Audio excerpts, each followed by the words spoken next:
On this week's GTA 6 o'clock, the hidden secrets in Trailer 1. Rockstar has a history of doing this. New content revealed in a dream. I think it was the Norwegian Eurovision entrance was on the soundtrack. And how will the map keep things interesting? Florida's really flat. It's all here on this week's GTA 6 o'clock.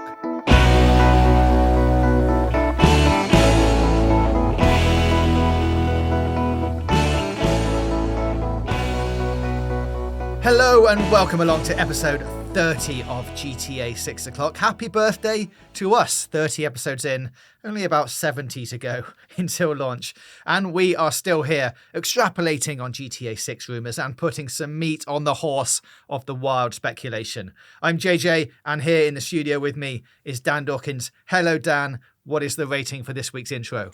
Oh, you're not going to like it, James. It's got worse. Last week's was a 7. I think this was a 6, which is good. It's solid. And I think, given we've got 70 episodes to go, let's not peak too soon. That's true. Yeah, so, we don't want to start off 30 episodes in hitting the 9s and 10s. No. This is like for UK listeners, Strictly Come Dancing. You always start with a couple of 5s out of 10s. Build your way up. We're going to get there. Yeah, this is the warm-up before we get into the semi-finals. So quickly, Dan, before we get started, and for those of you who do watch on YouTube, we know the footage we've been using in these videos is getting a bit old and truthfully, probably a bit boring for those who have been with us for the last 30 episodes. So we're working on getting some new clips, especially from GTA Online. So please bear with us on that. Hey, who knows? There might be some in this very video, but there also might not be. So please don't hold me to that. From our discussions last week, also, Dan, nearly everyone agrees with me that refueling should be in the game, and I fear for you that this is becoming a bit of a running theme since the week before last's eating mechanics debacle. Yeah, look, there's some other things to add here, and I'll say my piece after that. I was just going to read out a few just to make sure, and didn't want you saying, "Hey, look, you're just picking the good ones." Which, admittedly, these are both positive in my favour. Of course. Yeah, of course. Braden makes a great point on YouTube, actually, who said that the amount of gas or charge in an electric vehicle could be interesting if it's random, if it's a randomised value for breaking into a car. Now, you can't disagree that is an interesting mechanic.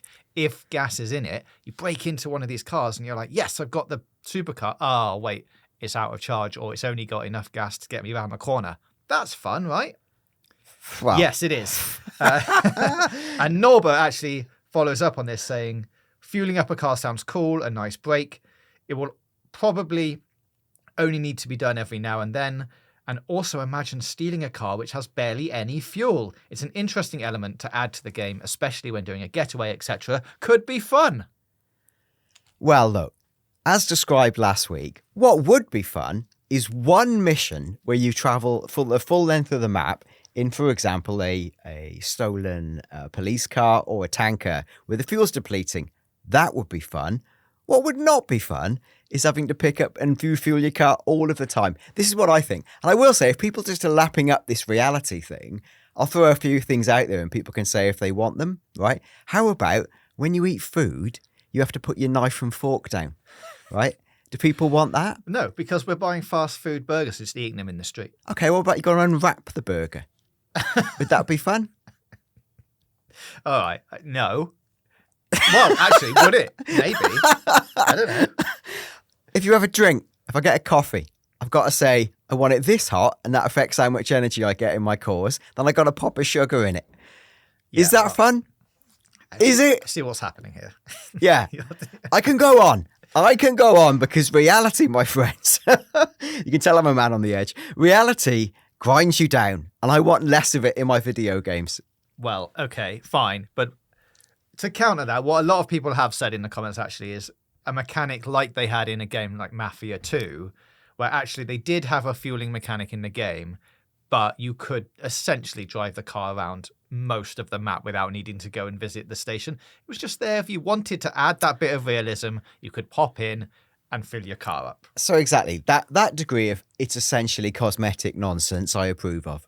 Good. I'm glad we are now all on the same page and we'll rejoice when the gas stations are actually real things that we can use once the game comes out. So, on to the main topic this week, Dan, and it's something that we mentioned at the top of the show and that I've been thinking about for a while that actually came back to me off the back of a tweet that Game Roll posted at some point over the last week. And it was, I will quote, just a reminder that a lot of the shots that you saw in the GTA 6 reveal trailer could have very well been altered.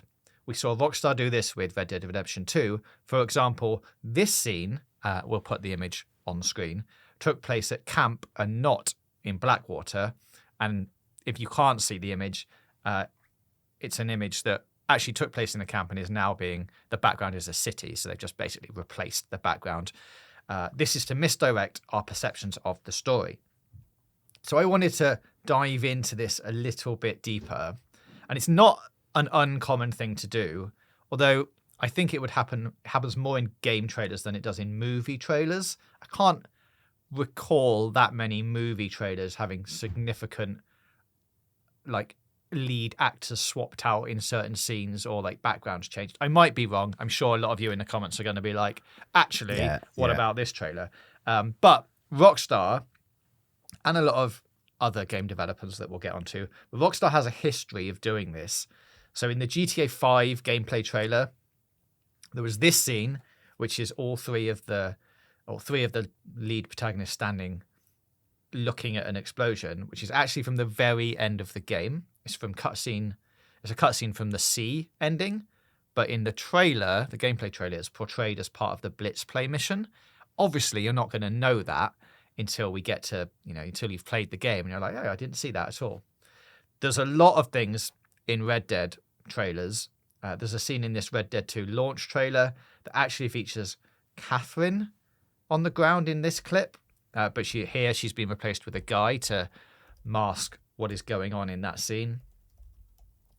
There's a few more in Red Dead. We've got this scene here where Bill has actually been replaced with Dutch. So you don't know who's going on certain heists. And one more for now.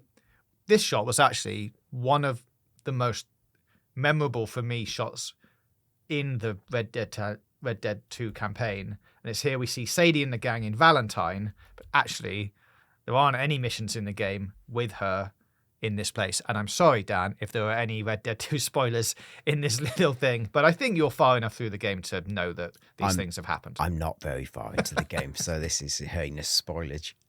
Well, okay. Well, Sadie, I'm afraid, isn't going to Valentine. Okay. But, But there you go. So, of course, it's not just Rockstar that are doing this. Naughty Dog do this a lot.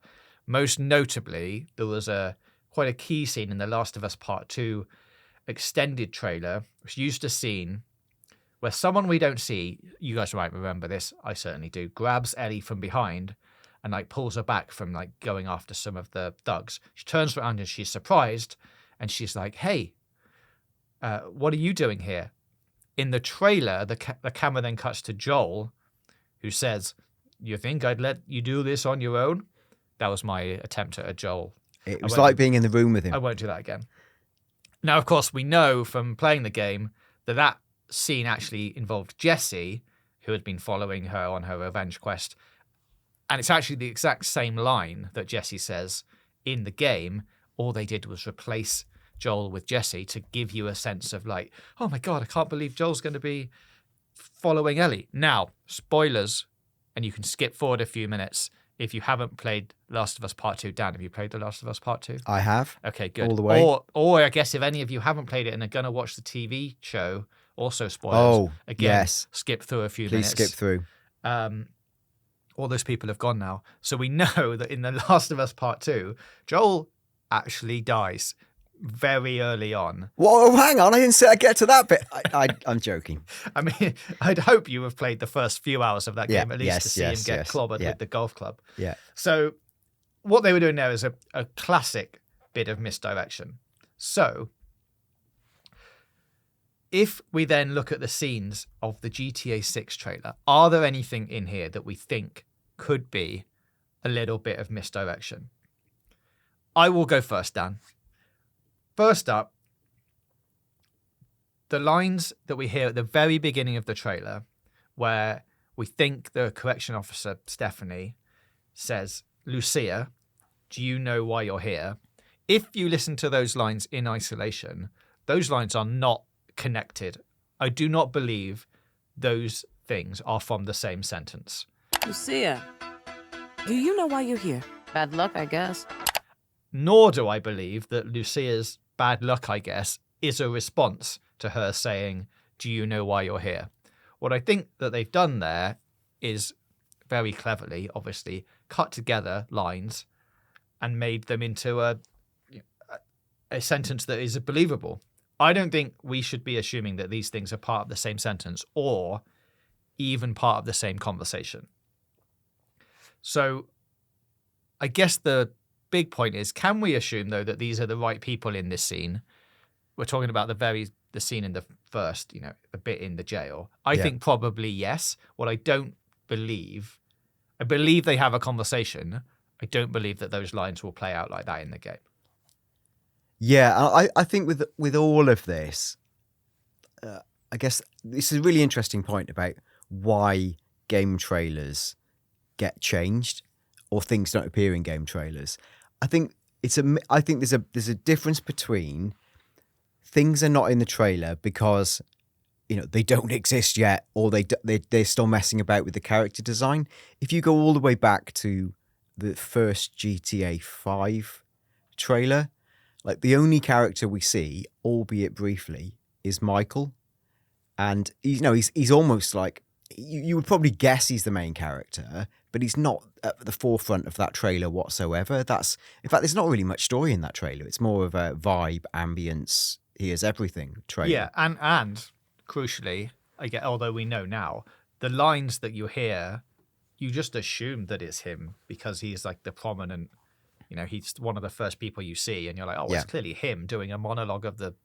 I mean, it actually does turn out that is him, but it might not have been, Yeah, it's a lot of assumption there, and that trailer was very much vibes, and it wasn't until like trailer 2 that we actually got to see like Franklin and Trevor, and they became real.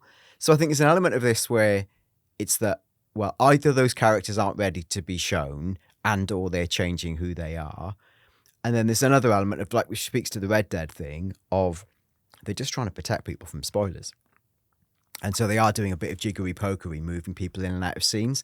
There is a killer movie example that is on the tip of my brain, but I can't remember it. I'll come back to it. Oh. But like this is a device. And I think it's particularly when a property is so cherished and scrutinized, is sometimes the only way you can get something out there.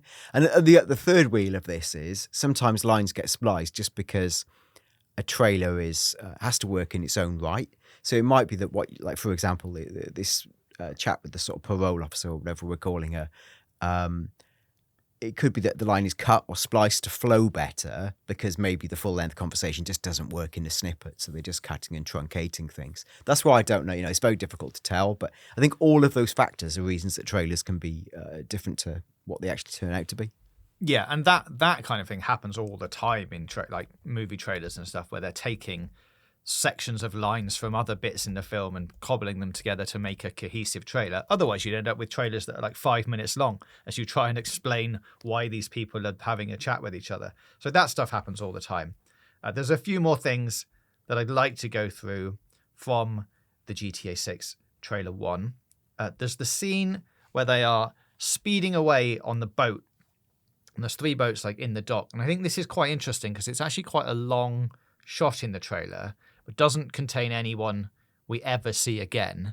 So could it be, as you've mentioned, that there are more prominent characters or characters driving this boat in the in-game mission that they are trying to steer us away from? And I think the important thing here is a lot of this, like you said, isn't purposefully trying to trick people.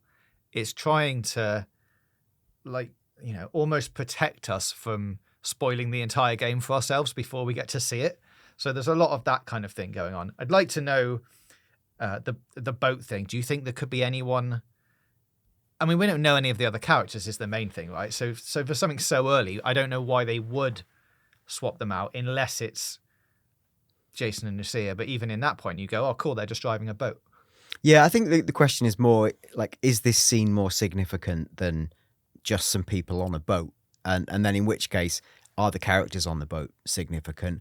It's just so hard to tell at this stage. So this is an interesting point, and we actually went off air to research this to be 100% sure. Going back to the very first GTA 5 trailer, there's a scene, and we do only see Michael, but there's a scene where you see what looks like Michael tap the side of a van and two dudes jump out the back, and they're all wearing Bugstars costumes. Mm-hmm. At the time, this is going back 12 years. Good grief, 12 years. I remember us speculating endlessly about who the two characters were jumping out the back of the van, and were they other main characters? Why are they wearing the Bugstars costume? So on and so forth. It did spin out a big load of conversation around this scene. Now, what was interesting is when you actually play this mission in real life, first thing to note is that, yes, this is from a real mission. This is from the jewelry heist. Now, the people with you, correctly, they are actually nobodies because they're people you recruit. I say nobodies. All digital avatars have families, but, they're your hired goons. They're not your main protagonists with you, and it's still Michael. But the interesting thing that's different is the scene where he taps the van and the two guys jump out does happen. But when you make that happen, it's not in the Bugstars uniform. It's just in a generic black van.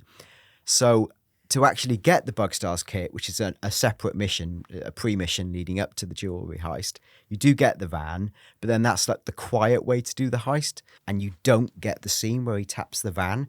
So that's a long way round of saying the original GTA 5 trailer was telling the truth, but it almost smushed together two different ways of doing a scene. Now, whether this again is deliberate, is misdirection on Rockstar's part, or they thought they could deliberately start a load of conversation by combining, could these guys be somebody? It's the van. Or did it just through the organic mission design process, did they decide that actually no, it's not just going to be you play through the mission this way, we're going to do a quiet and a loud, and one looks like this and one looks like the other when we keep this element. And I guess that's the bit where, and it goes back to the top of what you were saying, James, about why we see this less with film trailers. And I guess it's a lot of it is down to the way that once you filmed something, you filmed it. And I guess the world's changed because CGI gives you license now to almost do anything, right? But I would say going back in time immemorial with film, it would always be, you had the footage you had and you had to represent it that way. With games, it's a completely blank canvas. So you can, to an extent, rewrite things, reskin things, move them about, drop characters in and out. So I think that part of it will be a design process thing where they might have intended at one point in time for things to be a certain way, and then it ended up changing. So sorry, that's a bit of a cul-de-sac, but it's to say that Rockstar have form, and they did in fact do this with GTA 5 trailer 1. And I bring this back to GTA 6, I think one of the most prominent scenes in the GTA 6 trailer is Lucia and her partner robbing the store that we see at the end of the trailer.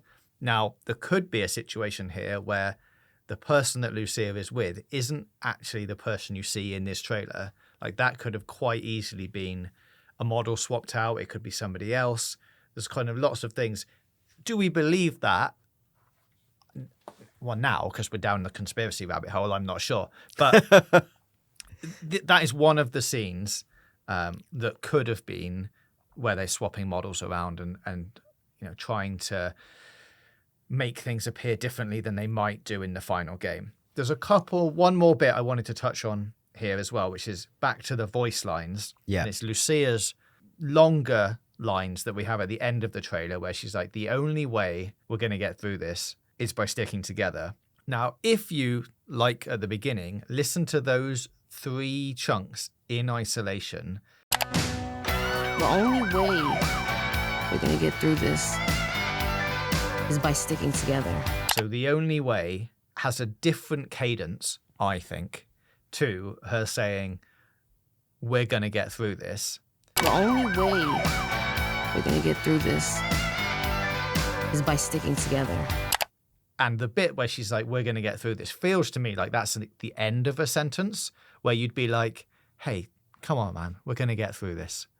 Not where you'd go, the only way we're going to get through this is by sticking together. Like, those feel like if you get your brain on that these aren't one sentence, you can actually almost hear the cuts where it's like the only way it's lifted from somewhere else.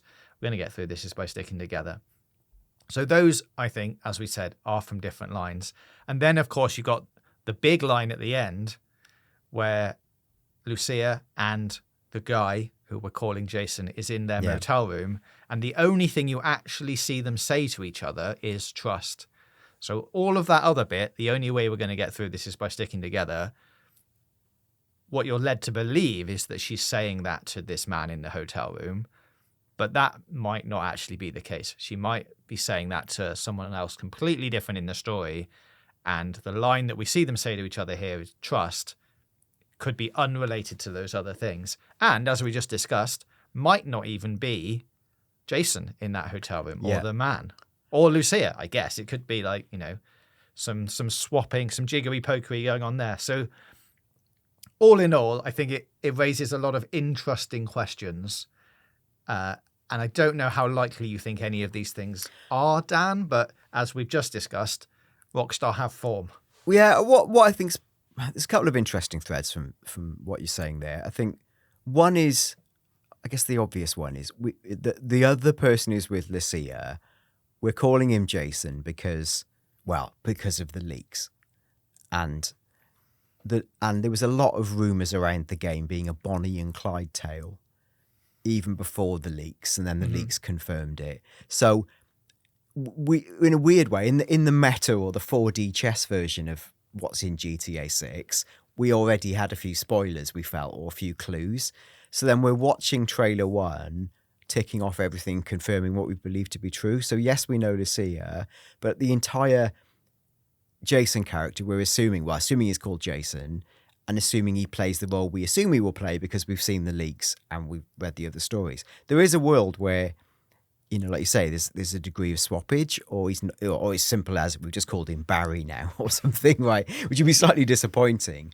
But what I'm saying is Rockstar could play the trailer to give people what they think they want getting, but actually they're subverting expectations and seeding us. This is something that, you know, I'm obsessed with Hideo Kojima. Kojima would do this all of the time. He would read the meta of all of the fans discussing what a game was about, and he would deliberately release trailers to drive fans insane by either confirming the maddest theories or subverting those theories. Only really Kojima has done it at that level. It would be quite wild for Rockstar to do it. And like Rockstar's, Kojima stuff is so next level with that. It's all about identity and guessworking who is who. So Rockstar could be doing a degree of that, so that's interesting. The thing is probably a bit more tangible is, like you say, the line where she says we're going to get through this together, because that isn't spoken directly to, inverted commas, Jason. That could be the person she actually trusts, who could be a parole officer, someone we haven't seen. It could be anything. And even in itself, that lends itself to this theme of what can you trust? I would love to believe that Rockstar could construct something so thematically dense that if it is a game about the theme of trust, that even their own trailers can't be trusted, that they were really playing on that element. I think that would be really interesting. I mean, it would be a bit like Metal Gear Solid 5, but like would be really interesting to do something different. So like, let's see where this goes. This is quite an exciting thread, I think. Yeah, I mean, it also opens up us leaning into if they're saying, gotta get through this by sticking together, and that is a different person, like you say, could be anyone, could be a relation, could be the rumoured sibling that she's talking to somebody within her family saying, hey, we got to get through this together, and I'm going to go off and do some weird stuff. Yeah, especially interesting if the sibling is a baby, and then you've got to go through this together, and the baby goes, bop, bop, bop. Oh, now we're in Metal Gear territory. That's insane. So, Dan, now we have covered something that's actually very intriguing. I want to mention something that's totally ridiculous.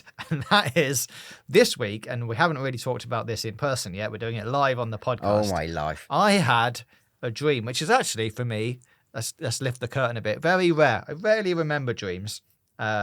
that's just my life and a little insight into my life. But I did have one where the next batch of GTA 6 content was released. Imagine that. Imagine doing a podcast about a game that's a year away and then it infiltrating your dreams. Well, that has happened. And there were a few key things that I remembered. It was one of those things I was like, I should write all this down. And then sometimes, I don't know if you know when remember when you wake up, you're like, oh, I'll remember that in the morning and I'll tell someone about it. And then you go back to sleep and you've totally forgotten what's going on. So I actually did write some bits down. Big facts coming out here, Dan. For some reason, I think it was the Norwegian Eurovision entrance was on the soundtrack, which I think was Alessandra's King of Queens from 2023. Yeah. Go look up that. If that ends up being on the soundtrack, well done me. There was Yeah, lots well of done, skate Dream You. parks in it. Yeah. Now, I don't know if this is from talking to you so much on this podcast and going skating is going to be I in love the game, isn't skateboards. it? Yeah. So that might have happened. There was loads of fairground stuff, which we've covered in the, is Disneyland going to be in the game or not? Yes or no? One of the key things I remembered was like there was about 12 screenshots, which would be great for us and this podcast if there were 12 screenshots. But also coupled with that, there were like 12 to 16 videos, and they were like in blocks of 4, and they were from different areas in the game. I can't remember what they were, but there was like words on each one. You clicked on it, and then it like expanded into a bunch of video clips that you were very short, like a few seconds, and I was like, oh, this is great content for weeks. Then we went to Twitter, of course, to be like, guys, this is very exciting. There's some new screenshots, but then I'd forgot to put a link to the actual screenshots. So all the tweet said was just new screenshots. There were lots of analysis from Vice City devs saying, oh, I remember when we used to have to do these things with triangles, like looking at all the nice smooth roller coasters and things. And then we tweeted again going, look, there's new videos. And this time we had put clips in and everyone lost their mind. One of the main things from it was there's a whole monologue from the guy who we're calling Jason currently, going through telling, it's basically like a bit like the Michael trailer, Why Did I Move Here? But he's talking about his life in Vice City. So that is basically all the things that I confirmed this week in my subconscious brain. Yeah, and yes, folks, you are listening to the world's deepest and most in-depth and best connected GTA 5 analysis podcast. GTA 6 analysis podcast, and we're discussing one of James's dreams. Now, it might be that you've had it's several explanations. One is you've had a vision. That's plausible. That's the one I was going for. Kiflon brother, you've had a vision. It could be that someone from Rockstar has microchipped you indelibly. We have met with them over the last decade. It's possible they've microchipped you. You have been activated. This is great. This is the mother of all leaks. We were discussing a crypto thing, or C, something else. So, you discuss in the comments what you think. I would love it if someone from Rockstar heard this and made one of these literally dreams come true. Yes, please. So whether it's a Jason monologue or it's, probably most specifically, do get Queen of Kings, the Norwegian Eurovision song contest entry in the game. That would be good. Skate parks might be, fire enough bullets and you get some hits. But let's see. What I'm impressed by, for someone who doesn't remember his dreams, to remember that you posted links with missing missing attachments. Yeah. That's, again, there might be psychologists listening. There may be things to say about that. I've had those dreams possibly every night, anxiety-led dreams. So there we go. So, don't dive too deep into that. That's a fun discussion. Yeah, definitely. This was one of the things where I, like I said, woke up and had to write everything down very quickly before I forgot. But there we go. Let us know about your dreams in the comments below, and we'll move on to something that we might actually be able to discuss. So the final little topic for this week, Dan, is how will the map keep things interesting? Now, this has come in via Blair, who sent us an email saying, hey guys, hope you're both well. Smashing the videos. Got a suggestion on maybe touching on the topic of what the map is going to be like, meaning Florida is a pretty flat state. So how will Rockstar incorporate something like mountains and hills that we experienced in GTA 5? Will Rockstar possibly turn to more exploration below the surface with possible man-made structures like bunkers, only an example, or even within the ocean. They didn't really touch on the ocean too much in GTA 5. I know we didn't really use mountains or hills in GTA 5, but who didn't love going up them and just flinging your car or the cops off them, or even to parachute off them? Keep up the good work. Now, first of all, I will say that the mountains in GTA 5 contained one of the biggest unsolved mysteries in the entire series, but that was unsolved. But it is a good point that Florida is quite flat, and there might not be so much, am I going to say topography? That's not a word, is it? Is that the right word? I think that's on the right track. Let's just say it. We've said a lot of things, so let's say topography. There may not be as many hills and mountains on the map like in real life. That's not to say that they can't add some in, obviously, from a gameplay perspective. What I would like to say, and we've touched on some of this before, is there were a few things that have actually happened in Florida that I can see them peppering around the map to make some of the bits in between the cities a bit more interesting. Quick fire news blasts here, Dan. 2020 headline, Runaway Roo. There was a little kangaroo who was hopping around the South Florida neighborhood, evading the police in the process. Definitely, I can see a kangaroo hopping about. Fear the Reaper, which is a tale of the Florida Grim Reaper that made headlines for months. An attorney got the idea in May 2020. Now, this was during lockdown and COVID. He dressed up as Death and went out onto the beaches to give people a stern warning that spending their time on the sandy shores could increase their risk of contracting COVID-19. Spreading cheer. There was a woman who donned a big puffy unicorn costume, went for a jog around her neighborhood, solely for the purpose of cheering her neighbors up. And then finally, just to keep it a bit light, there's the Edgar Watson's murder spree, which is in the Everglades National Park, which we know is going to be in the game. There have been nearly 200 murders here since 1965. The Edgar Watson one, he lived in the same time frame as Jesse James and Belle Starr and hid for years in the Everglades selling sugarcane syrup.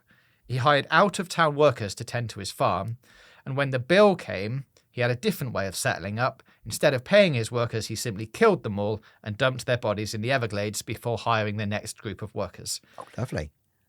Over 150 years later, the mystery remains of how many people did Edgar Watson murder in the swamp, just how many bodies are hidden under the boardwalks of the Everglades National Park, which we do know, as I said, we will be visiting in the game. So I guess, in summary here, what I'm trying to say is that was a quick Google search around. There is so much weird and mysterious history in and around Florida that there's such a wealth of content here. I cannot see it being like the wilderness in 5, where you go around and see a couple of things and people were like, oh, this is not actually that exciting outside of the main cities. I think there's much, much more material here. And as we know, Rockstar were doing research into all these things in sort of 2017 to 2020. There's hundreds of examples of things like this that I can just see them being ripe for putting into the game. What I think is really interesting about this, and this is correct, Florida's really flat. This is a problem for GTA. It's a problem because it's a bit boring if it's all flat. It's a problem because when you create an open world, the ocean and hills are your friends, because you need to essentially draw a Truman Show style perimeter around the edge of the world. So if the world's truly completely flat, short of creating a Truman Show dome, is a problem again. So Rockstar are going to have to cheat with geography. I'm almost sure of it. Now, as you were speaking, I started Googling to see what are the tallest mountains in Florida. Now, there's probably a couple, depending on how far you throw the net, I suppose. There's a couple of competing points. So you've got something like Britton Hill, which it says is the lowest state high point in the United States. So it's high, but very low for all of America. The lowest, highest point. Yeah, which is like, it says, that's a confusing thing, like 103 feet, 31 meters lower than the next high point. And then there's also, there's Sugarloaf Mountain, which is only, it says 312 foot, which I think is in the region of about 105 meters tall, which is not that tall. Now, for context, Mount Chiliad obviously it's not real, but like in equivalent meterage, Mount Chiliad is 796 meters. So Mount Chiliad is in theory 8 times bigger than the biggest IRL mountain in Florida. That is a problem for me. So I feel like they're going to do something to crunch the geography or to create a high point, because mountains are cool in games. They're fun. Yeah. And particularly with GTA, you know, when you want to do, even to do activities which are like, you know, parachuting and things like this, you want the mountain. You want to go scrambling on your bike off on mountains. If it's all flat, it could be a bit boring. So it will be fun to see how they compact the geography. I just can't believe the game will be completely flat. I think it'll be too boring. Yeah. And but as you say, you know, Mount Chiliad, not real. They could quite easily just plonk a mountain in at some point and go, well, this is, you know, this new thing that we're naming as a significant landmark, come back here. I did like Blair's point as well about saying, what if they went down, which we have talked about on the podcast before. Again, that doesn't help you with the sort of the field of view and topography was right. I looked it up. It doesn't help with the lay of the land because everything is underneath. So they would still have to add some hills and mountains in there. But I do think there's going to be a lot more things happening below the map, like or below the ground level this time in 6. So it'd be really interesting to see where we get to with that. Yeah, I think it's very likely we'll spend more time underwater, which I hate because I hate underwater sections in games. So I'll be filling up my car, filling up my cores just for a little swim underwater. Oh my God. What a time. Well, guys, let us know what you think about that. And if you've got any cool facts about Florida's mountains or places that you think you're going to be visiting in game, please get in touch with us on Twitter at GTAVI O'clock and keep sending us those emails at GTAVIOclock@gmail.com. Dan, I'm about to sign off. Any last thoughts before we do it? No, just to say, if you can please tell us the nearest large mountain range to Florida that they could crunch in one. Like, let us know if you live anywhere near this area, or you're basically quite good at topography and maps. Do let us know, and we can see if it's going to be possible to crunch this thing a bit forward and bring some mountains into Leonida. Yes, so get in touch on Twitter. Please do comment below, and if you haven't already, subscribe to this channel, as it does really help us out. And we will be back here with you guys next Wednesday at 6 o'clock for another episode of GTA 6 o'clock.